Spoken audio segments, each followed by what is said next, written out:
सद्भाग के सभी दर्शकों को मेरा नमस्कार। मैं प्रदीप गौड़ आपका स्वागत करता हूं। अब हम चर्चा करने वाले हैं जो इन्फ्लेशन की बात होती है इस समय भारत में, उसके विषय में कि ये इन्फ्लेशन भारत में इतना अधिक क्यों है सन 2024 में या 2023 में कितना था, या ये इन्फ्लेशन केवल भारत में है या और भी कई जगह पर है। उसका कारण ये है कि सन 2020 या 2021 में जो पेंडेमिक आई थी, कोविड नामक, उसके कारण देशों में बिजनेस रुक गया था, काम धंधे बंद हो गए थे और ज़्यादातर देशों में उन्होंने नोट छाप छाप कर केवल लोगों को बिना काम किए ही उनकी हेल्प करने के लिए पैसे दिए थे। लेकिन अगर आप नोट छाप के पहले देते हो तो बाद में वो लोगों को वापस भी देना होता है और वो होता है इन्फ्लेशन के फॉर्म में। इस काम को करने के लिए इन सब देशों ने या इनके जो मुख्य इकोनॉमिस्ट रहे थे भारत में भी, उन्होंने भी प्रेशर डाला था। या इन देशों में जो नोबेल प्राइज़ विनर हैं, भले ही वो भारत के हों, वो उनमें रह रहे हैं इंग्लैंड में या अमेरिका में, उन लोगों ने भी भारत सरकार के ऊपर, मोदी सरकार के ऊपर प्रेशर बनाया था कि भाई आप भी नोट छाप के सबको नोट बांटो। लेकिन भारत सरकार ने ऐसा नहीं किया। उन्होंने अपना तरीका अपनाया कि हम जो भारत में गरीब हैं उनको फ्री में अनाज देंगे, राशन देंगे, पूरा खाना उनको देंगे फ्री में, वो लेके और अपना घर बैठ के भी, जब तक लॉकडाउन लगा हुआ है, फिर उनको काम करने का मौका नहीं मिल रहा है, उसमें बैठ के, घर बैठ के भी अपना गुजारा चला सकें, गुजर बसर कर सकें, अपने परिवार को खाना खिला सकें। और उस दौरान भारत 800 मिलियन, 80 करोड़ लोगों को घर बैठे खाना दे रहा था, जो वो आज भी दे रहा है। आज की डेट मई 2024 में भी दे रहा है। लेकिन एक ग्रुप है, वो चाहे भारत में हो या भारत के बाहर, वो हमेशा कहता रहता है भारत में बहुत महंगाई है, बहुत इन्फ्लेशन है। शायद उन्होंने भारत के बाहर देखा नहीं है। अगर मैं आपको कुछ आंकड़े दूं और उसके बाद मैं कुछ एग्जाम्पल दूंगा। देखिए, इन पैंडेमिक के बाद 2022 में अमेरिका में 8% था इन्फ्लेशन और 2023 में 6.5% था। अगर आप यूरोप में देखें तो यूरोप में 8.4% था 22 में और 23 में 6.1% था। अगर आप यूनाइटेड किंगडम देखें सेपरेटली तो उसमें 2022 में 9.1% था और 2023 में 7% था। ये मैं प्रमुख उन देशों की बात कर रहा हूं जहां के लोग शोर मचाते रहे हैं भारत के इन्फ्लेशन को लेके, या उनके उकसावे पे भारत के कुछ ग्रुप्स ये शोर मचाते रहे हैं। और कंपेयर टू दैट आपको मैंने इंग्लैंड का बताया, यूरोप का बताया, अमेरिका का बताया, और भारत में 2022 में 6.7%, 6.7% था और 2023 में 5.7%। ये इंफॉर्मेशन है। एज कंपेयर टू दिस, अगर आप देखें, ये मोदी गवर्नमेंट, बीजेपी गवर्नमेंट के दौरान पेंडेमिक के बाद इतना इन्फ्लेशन रहा है, जहां संसार के और देशों में भारत से ज्यादा इन्फ्लेशन है। आप देखिए, ऑस्ट्रेलिया में आज भी ऑयल, जो पेट्रोल है, वो करीब $2 के आसपास आता है पर लीटर, और 20 में तो वो $2 से ज़्यादा, $2.25 और $2.5 तक पहुंचा था पर लीटर। और ऑस्ट्रेलियन करेंसी की वैल्यू देखो तो करीब 55-56 रुपये होती है।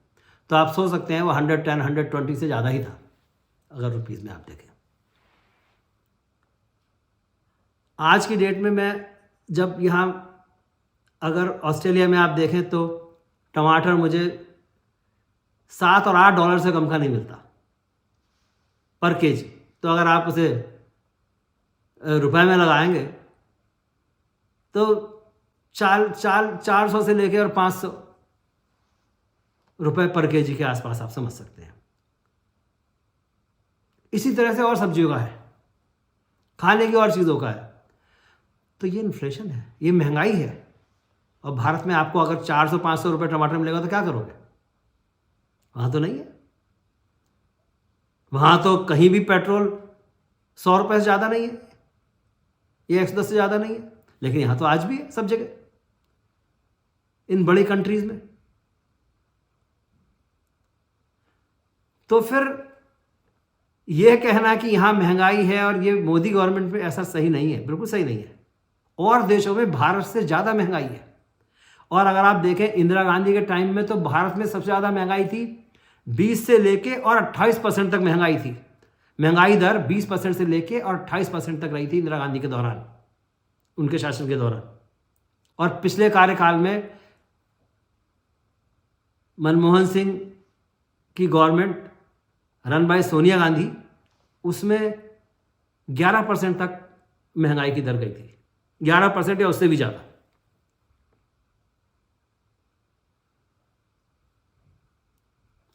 और बाकी आप देखें महंगाई नेहरू जी के टाइम में, अब आप 1951 की बात करें तो नेहरू जी के टाइम में महंगाई दर बहुत अधिक थी। तो उन्होंने अपने को डिफेंड किया था कि भारत में महंगाई है क्योंकि नॉर्थ कोरिया और साउथ कोरिया में वॉर चल रहा है।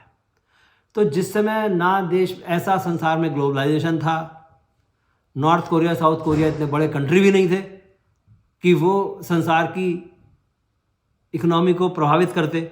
लेकिन नेहरू जी के हिसाब से उस वॉर की वजह से भारत में महंगाई थी उस समय। और जब पूरे संसार में पैंडेमिक की वजह से महंगाई है, उसे कांग्रेसी या विपक्षी दल या मीडिया का एक बहुत बड़ा ग्रुप, जिसे चाटुकार चापलूस मीडिया भी आप कह सकते हैं, खान मार्केट गैंग भी जिसे कहते हैं मोदी जी, उन लोगों के हिसाब से आज के समय में पैंडेमिक का कोई असर नहीं पड़ना चाहिए किसी भी देश की महंगाई पे, खासकर भारत की पे ना पड़े। भले ही बाकी देश हैं, अमेरिका है, इंग्लैंड है, ऑस्ट्रेलिया है, इन सब में उसका असर पड़ रहा बराबर। मैंने आपको बताया ऑस्ट्रेलिया में चीज़ों के रेट्स कैसे हैं और पब्लिक कितनी परेशान है।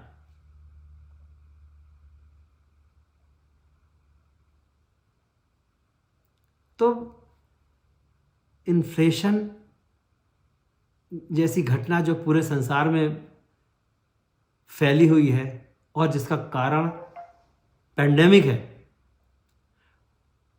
उसको आप भारत में इलेक्शन का इशू नहीं बना सकते, क्योंकि वो किसी भी देश में नहीं है।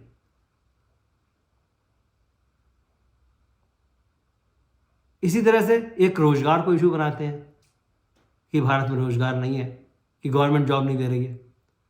अमेरिका में, इंग्लैंड में, ऑस्ट्रेलिया में, जो डेवलप्ड कंट्रीज हैं, इनमें कितने गवर्नमेंट जॉब्स होते हैं? कौन करता है गवर्नमेंट जॉब्स? कोई जानता भी नहीं है गवर्नमेंट जॉब्स में कौन कर रहा है कौन नहीं कर रहा है। अगर आप भारत में सरकारी जॉब्स देखेंगे और इन कंट्रीज में देखेंगे, इन कंट्रीज में भारत के कंपैरिजन बहुत कम जॉब्स होते हैं सरकारी, लेकिन भारत में सबको सरकारी जॉब चाहिए।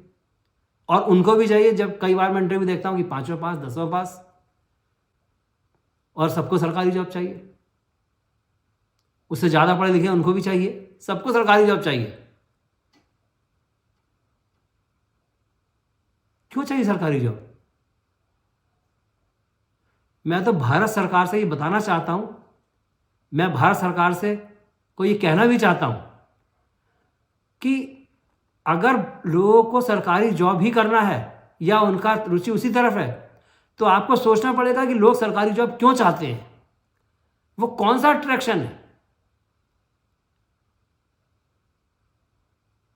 उस अट्रैक्शन को आप प्राइवेट जॉब्स में भी लाएं, या अगर वो कोई मिसप्लेस्ड अट्रैक्शन है तो उसे सरकारी जॉब से भी खत्म करें। वो आपको पता करना होगा। एक साधारण पर्सन को तो पता है कि लोग सरकारी जॉब क्यों चाहते हैं।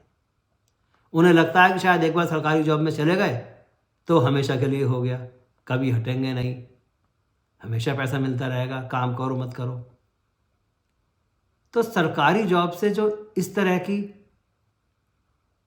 अपेक्षाएं हैं,